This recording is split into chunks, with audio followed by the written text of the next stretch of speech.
So I like to put everything on the front slide, just in case you zone out and don't want to see the rest of the slides.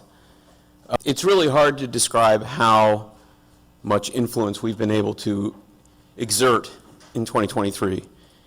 I hope you got a flavor of that during your congressional meetings yesterday. It's been amazing. When I got here, I'm going to be kind of blunt. When I got here in 2014, no one really wanted to talk to us. No one really wanted to talk to us. We would get a few polite meetings, some head nods, and people were nice enough. Sometimes they wouldn't meet with us at all, but if they did, they were polite, and that was kind of the end of it. But we wrote 25 pages of the rail title in the IIJA. The fact that we have long-distance rail studies happening started when Sean and I visited with Manchin's office to get him excited about a daily Cardinal. The $66 billion that was allocated could have gone all to Amtrak. We worked with House T&I to come up with the formula that has 2/3 going out to FRA and 1/3 to Amtrak, so that FRA could make sure that the middle of the country was taken care of. Amtrak board transparency. We've been asked to supply names, both Republican and Democrat, for the board nominations. The list goes on and on. I'm on the Rail Safety Advisory Committee at the FRA. I was named to some working groups in the wake of East Palestine. We're now very close to the Surface Transportation Board. We're involved in a lot of those cases that are now pending before the Surface Transportation Board on on-time performance and passenger service. These are all things that we were nowhere near any of that when I got here. And it's really a tribute to the sophistication that we were able to foster, not only with our staff, but with our advocates. We were able to sort of redirect the energy and the passion and the enthusiasm into becoming professional, cheerful resources, being partners with these folks, being the ones who were able to help and not just the ones who had their hair on fire. And here we are. It was a very, very solid 2023 in terms of policy. Now,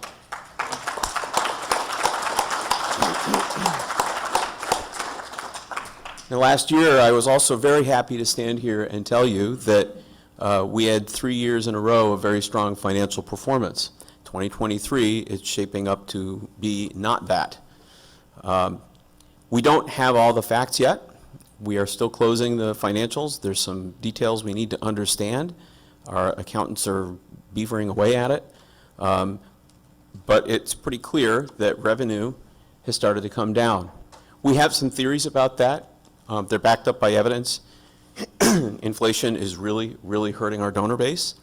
We're getting buck slips sent back to the office with handwritten notes apologizing, saying that I would love to give more, but I simply can't this year. Groceries are 26% more expensive than they were 2 years ago, according to the St. Louis Fed. That's really beginning to bite down. That and the beginning of the election cycle is starting to divert dollars away, and we think that's what's going on. So it's not been as great a financial year as we've had in the previous 3. So that's kind of the bottom line up front. So this is our mission. Just got to remind everybody that this is what we're about: expanding and improving passenger rail service to more places for more people. Pretty short, pretty simple. And I think we're accomplishing that. As I said, we have to draft the IIJA. We didn't write op-eds about it after it was out. We're helping to do that new long-distance map. Now, it's an FRA-led study. I'm not in charge of the invitations, but they asked us to be part of it, and we agreed. They asked us to recommend others to be part of it, and they selected some and they didn't select others. But a lot of our folks did get selected to represent our interests in those conferences. We're consulted on the Amtrak board. The disastrous T-HUD appropriation last year, which would have effectively killed Amtrak, it would have been a 93% cut to the Northeast Corridor, about 2/3 for the entire system overall. That was looking very bad for a while. Sean Jeans Gale deserves some credit. A lot of what happened there was a coalition-led effort. We brought in all of the industry groups, the advocacy groups, the unions, and Sean led that. Sean drafted the letter. Sean got all the signatories. Sean got that to every single congressional office, and we were able to shore up significant support to push back against that bill. And that was pretty remarkable. We are not reacting to policy decisions anymore. We are helping to shape them. That is a remarkable thing. We are accomplishing the mission in ways that we've never been able to before. The finances, we think it's about sort of inflation and election. We will not have a really clear picture until YPTC, our accountants, have cleared this up. We don't really have a full picture, but we will. But in the meantime, 2024, we're going to have to pivot to cultivating and obtaining large dollar corporate support. That's just the only way to do it. And I've said that in previous meetings, but we're really at a point now where I know there are some folks who object to us getting corporate support, but in the absence of corporate support, we're going to watch the revenues just continue to decline. We have proposals already in the 6 figures, ready to go out the door. We'll start working on those, or getting those out the door here in the next couple of weeks. I'm pretty hopeful that those are going to play out well. We're making a lot of good contacts in the industry, particularly the overseas folks, because they're all, if you think about it, our industrial base and for passenger rail in this country has declined to an incredibly sorry state. So as Amtrak contemplates a $7 billion procurement for new equipment, the pickings in this country are pretty slim. But the European and Asian manufacturers and suppliers are eyeing that procurement, and they want to understand the U.S. passenger market. And they came to us about 2 years ago in anticipation of that, and we have been building up our contacts with those folks. I'm going to be chairing the Railway Interiors Summit in Montreal in April. 160 of those companies will be participants. And that's going to be a great opportunity for us. But a $7 billion procurement ought to be enough to jumpstart an industrial base in this country, I would think, I would hope. But 2024 has got to be a year of growth. We cannot shrink. We're succeeding, and we need to leverage that success into dollars. I think this is probably our biggest win for 2023, this map. And with apologies, Mr. Musin, I don't think this is just people drawing lines on a map. I think this was very careful. There was a lot of work put into this. There was a lot of assessment of existing track. There was a lot, don't argue with me. There was a lot of us, there was a professional team of people for 18 months that worked on this. This wasn't just people sitting in a room drawing lines on a map. We can argue about whether they made the right choice or the wrong choice or there could have been a better choice. That's a perfectly legitimate discussion to have, and we're having it. But this is going to bring remarkable benefits. 45 million Americans would be added to Amtrak service on this map. 13 million Americans who lost it will get it back. 102 stops in rural America. National parks, universities, military training centers. 86% of all medical centers in the country would be connected by rail when this is done.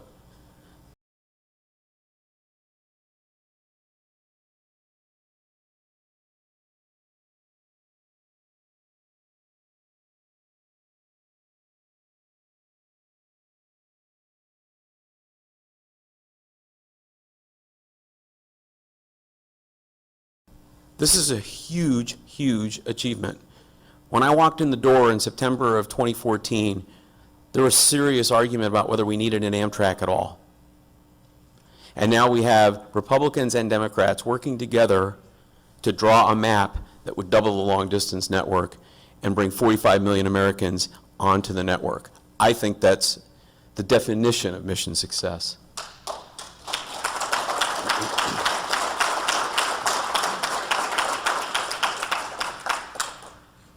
So the fourth and final round is going to happen in early June. That's when we're going to talk about capital needs, stations, sidings, signals, some of those things that are going to be required to do this work.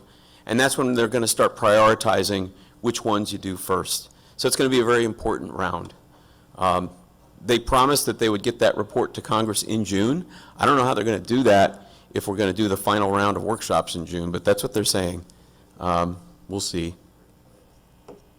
The THUD bill, that's Congressman Mark Molinaro.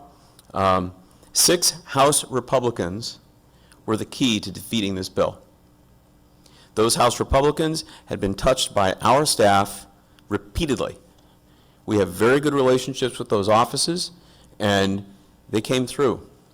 I had conversations on weekends as we were going through that THUD nonsense with more seasoned members, Republicans, who said that they supported Amtrak, they would offer some amendments to support Amtrak, and they would make the case, but after the third or fourth or fifth or sixth vote, they would have to vote to support the THUD bill in its present form because the Speaker said, "I'll take your gavel away if you don't vote." Direct quote, and I won't say who that was because that would be not cool, but that was direct quote. These folks didn't have a gavel to lose. So they just locked arms and said, we're not doing it. And those 6 votes were enough to tank that bill. And that was because we were able to have steady conversations with these folks. We didn't just visit once a year. We're in touch with their offices. We're helpful. We give them things that they need. We give them data that they need. We do research for them. We help them. And that's why I was telling all of you, when you do these meetings, like what you did yesterday, follow up, call them back, send them another email. Hey, I enjoyed our meeting. Here's the stuff you asked for. Let me know what else I can do for you. And if you don't hear from them for a month or 2 or 3, hit them again. Be that resource, because that right there is what happens when you are a resource. You get 6 Republicans to lock arms and defeat what would have been a disaster for rail service in this country. Money. Look at all that money. When we were drafting our reauthorization proposals internally, Sean and I and the team, you may remember we called it the blueprint. And I vividly remember we were sitting around, we were in a Mexican restaurant together, trying to formulate in 2017 what this would look like. And we were talking about asking for stretch money. The idea was, you know, we got to at least ask. So our stretch money was, I think, $22 billion. And look where we wound up, $101 billion. It's just an incredible, incredible thing. $26 billion of that has already been awarded. $8.2 billion on the national network, $34.5 million on the corridor ID program, 69 corridors in 44 states, $16.4 billion in the Northeast corridor, $1.4 billion in the Chrissy grants, the rail crossing elimination program, $570 million. That's 63 projects in 32 states. So one of the knocks, of course, has always been, well, it's all Northeast corridor. Well, look what happens when you give 2/3 of the money to the FRA. It gets out really, really slowly, but it gets out, and it gets out to lots of places. 44 states here, 32 states there. That is about bringing the rest of the country into passenger rail. So in 2024, we've really got to improve our, what I'll call our ground game. You've heard me say this before, you heard me say it last year. Now that the IIJA went through and the money's starting to go through, we won the home games and now we got to win on the road. And I hope you got the message on Monday from our guest speakers, from the Assistant Secretary, from the FRA folks, that all of this action is now happening where you live. It's only a little bit here in DC. In DC, we have to worry about reauthorization. We have to worry about the next 5-year bill, and that's what we'll be working on. But for you, the focus now has to be on getting your states, your counties, your MPOs, your DOTs to go after this money. The grants are there. And they've got to get compelling grant applications out the door. And we need them to be part of the process, and you can help with that. You can be that resource. Just like we've been in Congress, you can be that resource for your local folks. Smart, professional, knowledgeable, cheerful, positive. You can be that resource.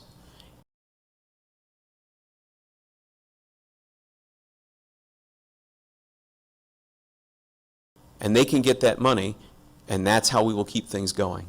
I'm continuing to look for council members who will be willing to kind of spearhead those local efforts in corridor ID and long distance programs. We have to have local champions, and I really need folks to raise their hands to do that.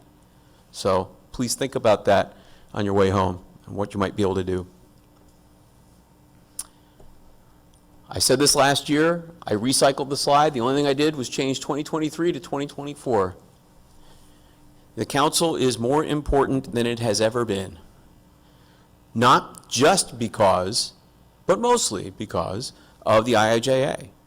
All that money is now out in the states. And to deal with that, as I said, we moved our office upstairs to the 5th floor. It took them a while to do the build out. It took them longer than they said it was gonna. But as of February, it's basically open. It's not 100% finished, but it's basically open and available. I can get 28 folks in there for a workshop pretty comfortably. I can do 34 in a pinch. So that means if the Northern Flyer Alliance wants to come to DC and do its own thing, you have a home, you have a place. You have workshop space, you have office space, we can do that. If our Massachusetts folks want to come talk about North-South Rail Link, you have a home, you have a place. The list goes on, but I hope you get the idea. This is no longer an office for our staff exclusively. This is an office for the work that you do. We built it so that you can be part of things, and we really want you to take advantage of that. So please let us know when you want to use it. We'll book it, we'll put you in there, and you can use the space and treat it as your offices in DC, because that's what it is. So what's ahead? We've got to get those early IIJA wins publicized. We've got to get people to see that this is a successful program. It's early days, and some of the timelines, because it's all capital. Capital stuff takes forever to do. So people are going to lose faith. People are going to lose excitement, and we can't have that. We need you to help tell that story. Long distance study is going to wrap up. We also need to pay attention to, in the Supreme Court, a case called Loper-Bright v. Raimondo. Does anybody know what that is? I'm sure you do. Anybody? It's a Supreme Court case about fishing boats. Well, what does that have to do with passenger rail?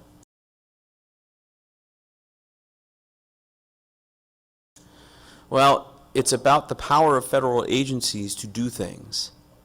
And if it goes the wrong way, we could find that the Federal Railroad Administration and the STB no longer have the power to help us on things like on-time performance, on setting passenger standards, even setting safety standards. We may find that we no longer have that leverage that we've had the past few years through those two agencies to do the work that we need done. So this is going to be an important one for us. The other thing that's ahead, Amtrak is going to choose a long-distance fleet. You got a little bit of a taste of that from Fred Gazzolo on Monday. I hope you were busily taking pictures of slides. These are going to be transformative train sets. $7 billion procurement, biggest North American rail car order since 1948. This should jumpstart our industrial base. If $7 billion is not enough to get our suppliers to actually do the job and put the plants together in the United States so that we can build and sustain, I don't know what else is going to do it. But we have to pay close attention to it. We have to keep the costs reasonable. We can't give Congress sticker shock. FRA is watching it very closely. I know they have a team of folks who's scrutinizing the request for proposal pretty hard and pretty critically. I know that Generally speaking, in Europe, you can pick up a pretty sophisticated rail car for about $3 million a car. This isn't that. This is starting to kiss up around $6 or $7 million a car, and that's breathtaking.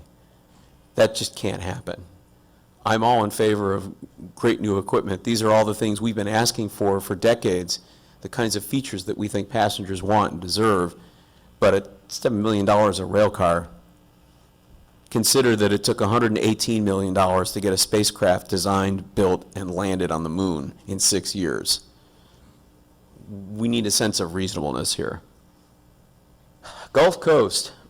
That's another one we're going to be watching very closely. It looks like we may be back to where we were a couple of years ago, where the only thing standing between us and restored Gulf Coast service is one vote, one human being on the Mobile City Council.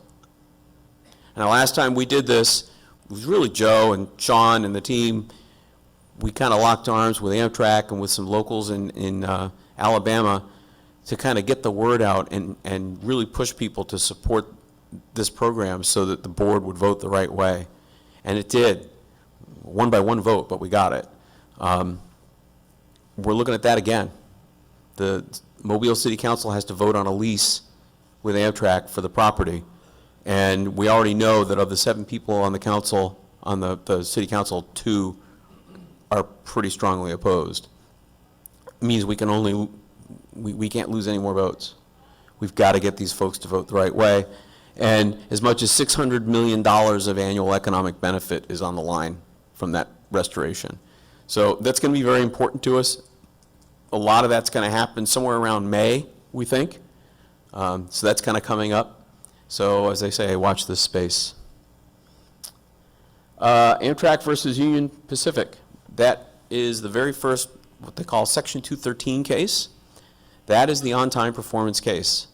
That is when Amtrak went to the Surface Transportation Board under the new metrics and standards that were put in place in 2020 and said, this is absurd, this needs to stop, and the STB accepted the case.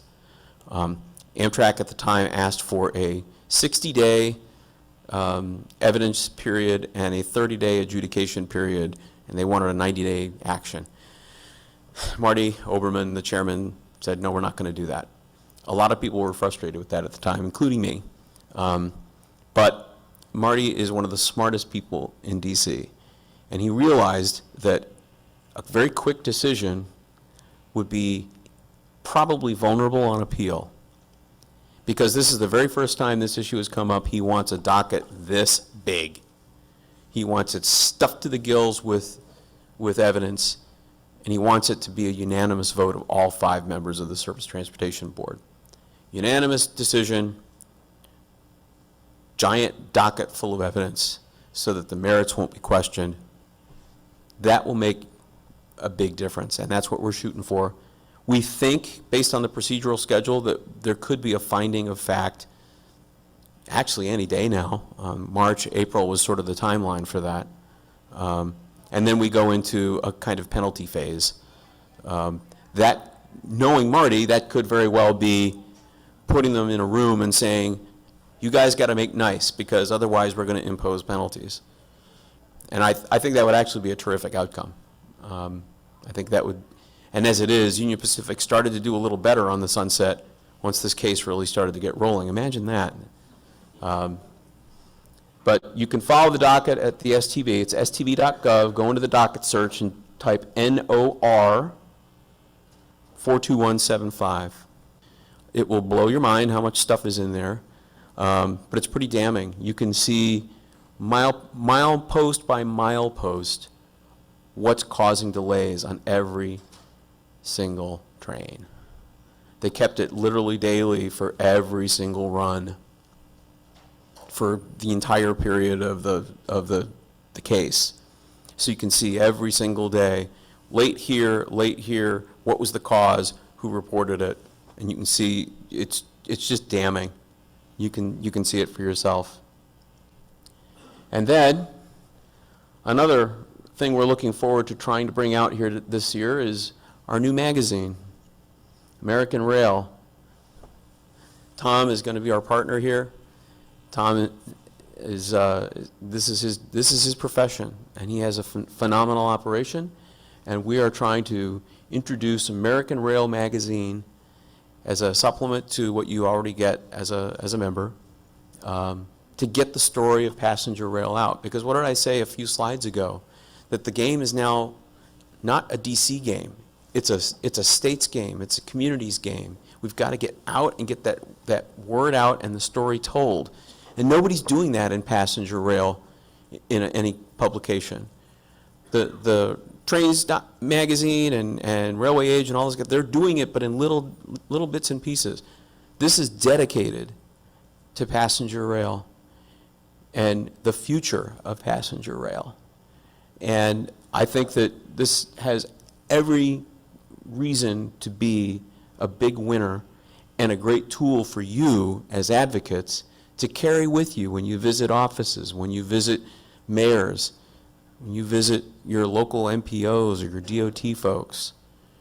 Get them excited about passenger rail. It's going to be a beautiful book.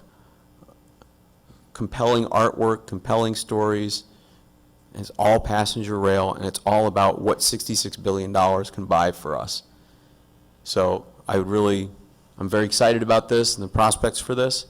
And that's going to be a really important vehicle for us this year as well. So that is my report. I can take a few questions, I guess. Do we have time for that, or are we trying to? Okay, we'll do 2 or 3 questions. Not mentioned Brightline, private railroading in the future in this country. 6 northbound trains between Chicago and Milwaukee, 5 southbound. How is this possible, given these are one of the largest markets in the United States? Thank you. Well, I could stand here for an hour on that, and I know we don't have that kind of time. I mean, honestly, this is kind of what the long distance study is trying to address, right?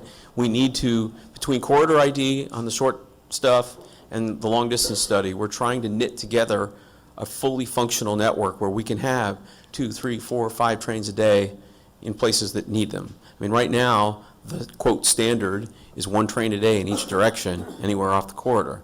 Well, that's just insufficient. When we talk with Amtrak about this in the long distance study workshops, and there's a lot of opportunity over dry sandwiches to have that conversation,